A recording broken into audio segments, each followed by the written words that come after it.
Hey guys, Mr. Janowski here. This is the first part of the chapter 35 slides. So what I'm going to do is make a bunch of videos of just me talking through the slides, covering this information kind of quickly to help you prepare for the chapter 35 test. So these are optional. You don't have to watch them if you don't want, but you might find them helpful. We'll see. So let's get started.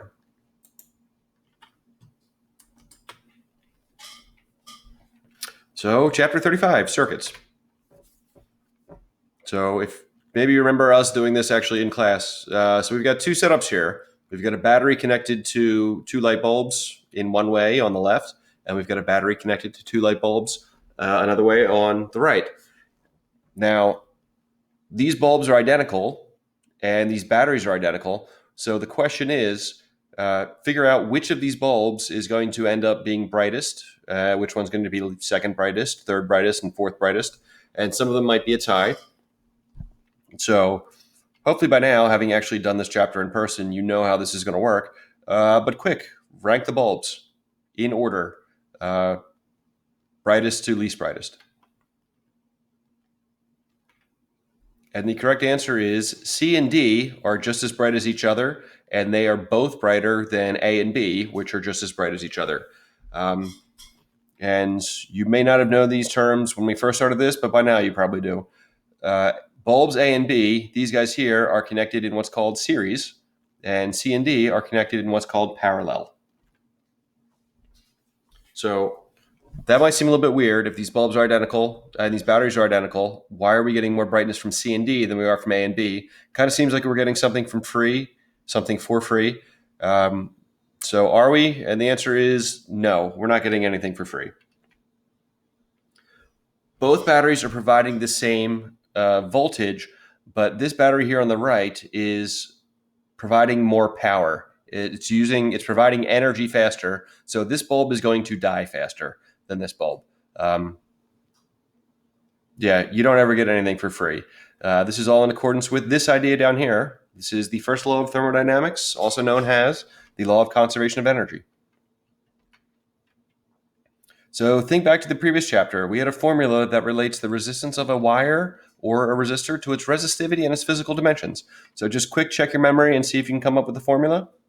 And the formula is R, the resistance of the wire you're measuring, is equal to rho, which is the resistivity of that material, times the length divided by the cross-sectional area.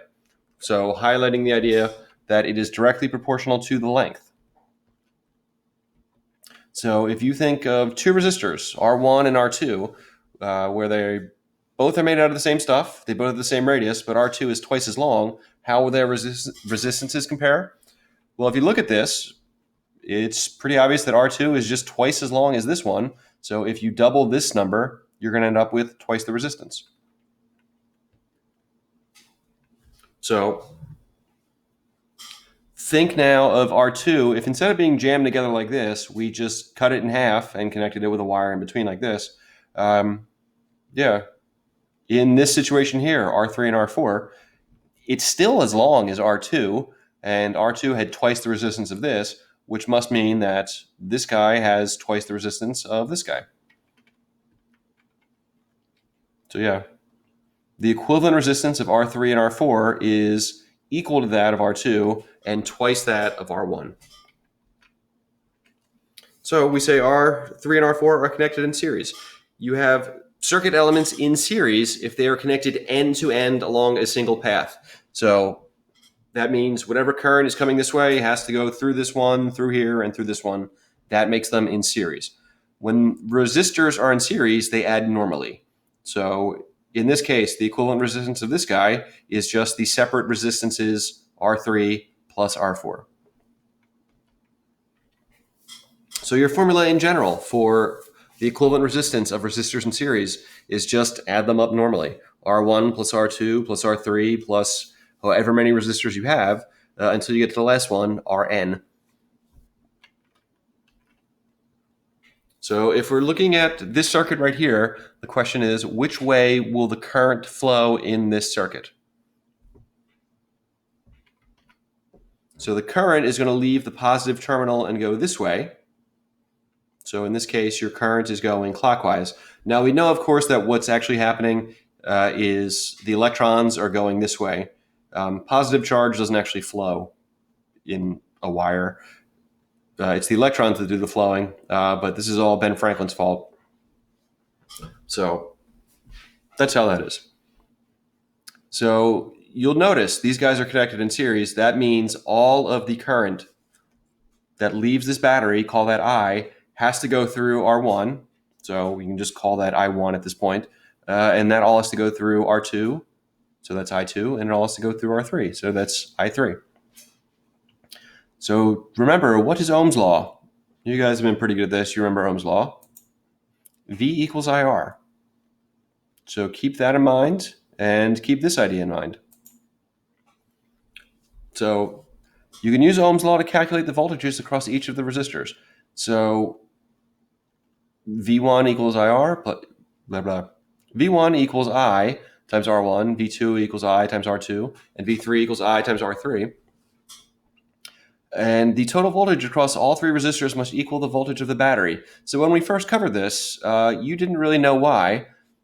Think real quick, do you remember the reason why this must be true? Why the voltage of the battery must equal the sum of these three voltages right here? The answer is KVL, Kirchhoff's voltage law. But anyhow, yeah, if V is equal to V1 plus V2 plus V3, and V1 equals this, V2 equals this, V3 equals this, then V must also equal this guy down here. So I'm just subbing IRs in for my Vs. So you can do that, do a little bit of algebra, factor out the I, and then this term in parentheses gives you the R equivalent of this arrangement of resistors. So yeah, this mess up here, you can simplify it, and you end up with this much simpler looking circuit down here. So now to handle the parallel case. So this is your formula for the resistance through a wire. And this time I want you to notice that the resistance is inversely proportional to the cross-sectional area A. So A is in this formula, and it's in the denominator, which means if A gets big, R gets small.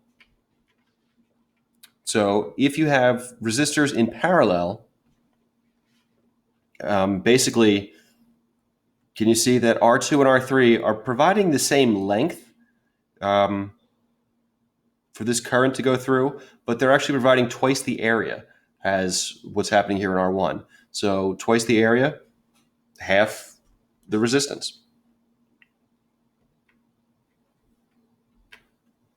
So R2 and R3 are in parallel. So the rule for parallel is circus elephants. Circuit elements are said to be in parallel if they are connected together at one end. So these guys are connected together here, and they're connected together at the other end. So they're also connected here. But notice, whatever current's coming maybe this way, it doesn't all go through R2. It doesn't all go through R3. It can divide up and join back together. And later in this chapter, we'll call that idea KCL, Kirchhoff's current law. So when you're adding resistances in parallel, you add them inversely.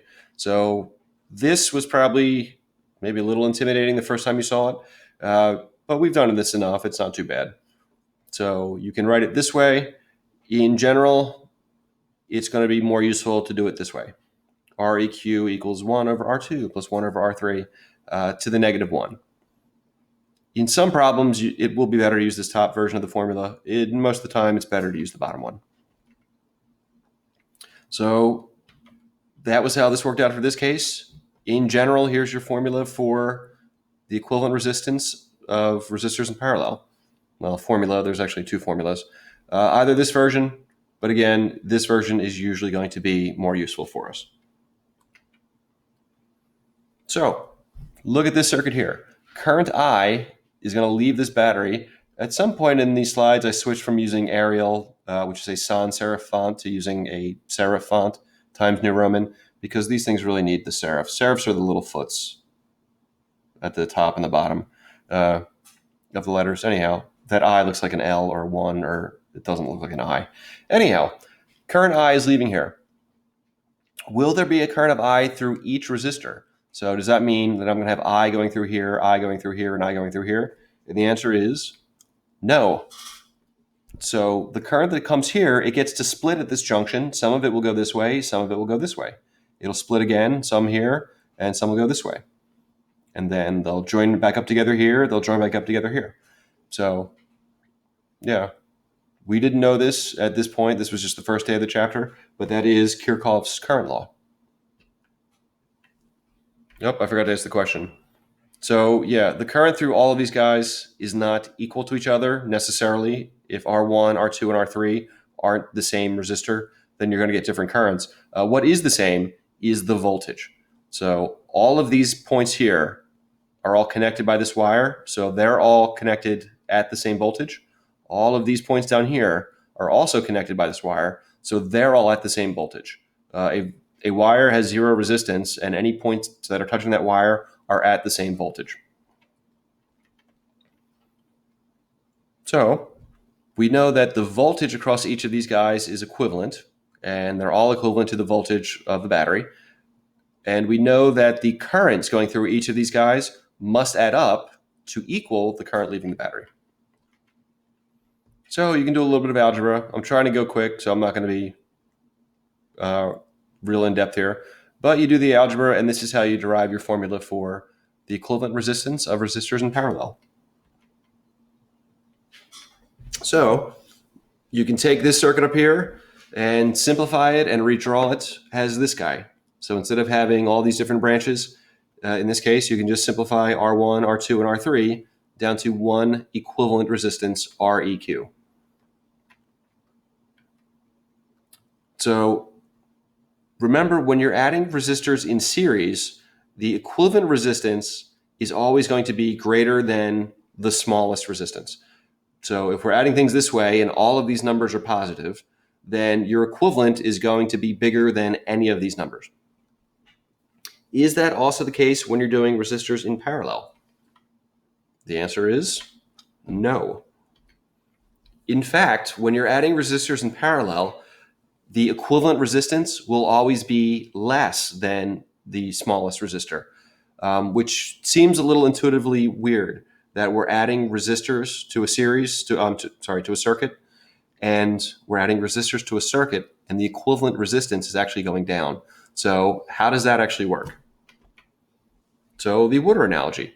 You can think if you had this big dam, you've got water way up high at the top of the dam, you've got water down here lower. The different height in the water is causing a difference in water pressure, and water pressure is analogous to voltage. So adding resistors in parallel is like poking two different holes in the same dam. So adding this second resistor, you've added another hole. You're actually making it easier for the water to get out. So that's how this works. Again, a little counterintuitive that when you add resistors, sometimes the resistance will actually go down. But that is what happens when you add resistors in parallel. So here's the water analogy again. I'm going quick because I'm trying to make these videos short.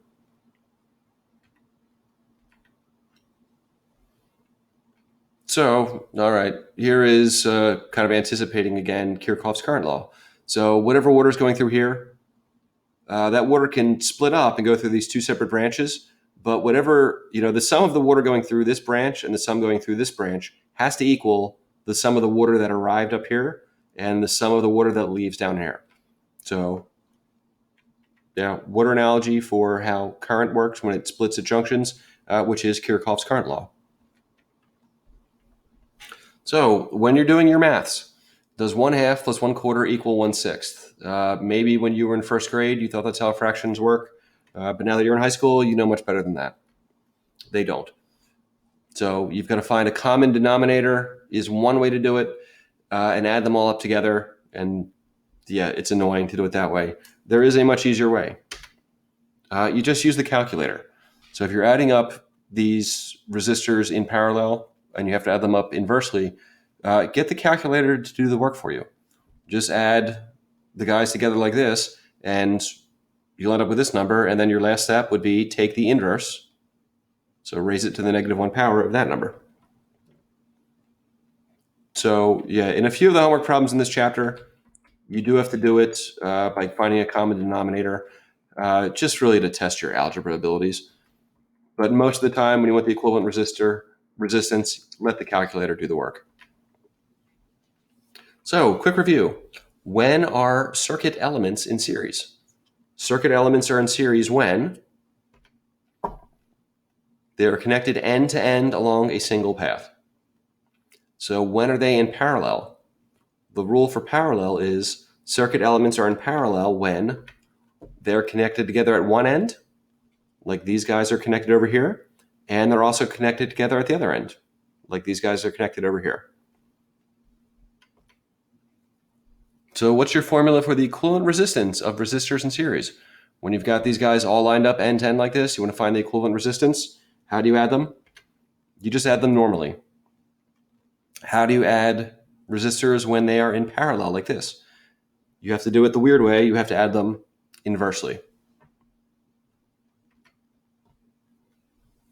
And finally, Goofus and Gallant.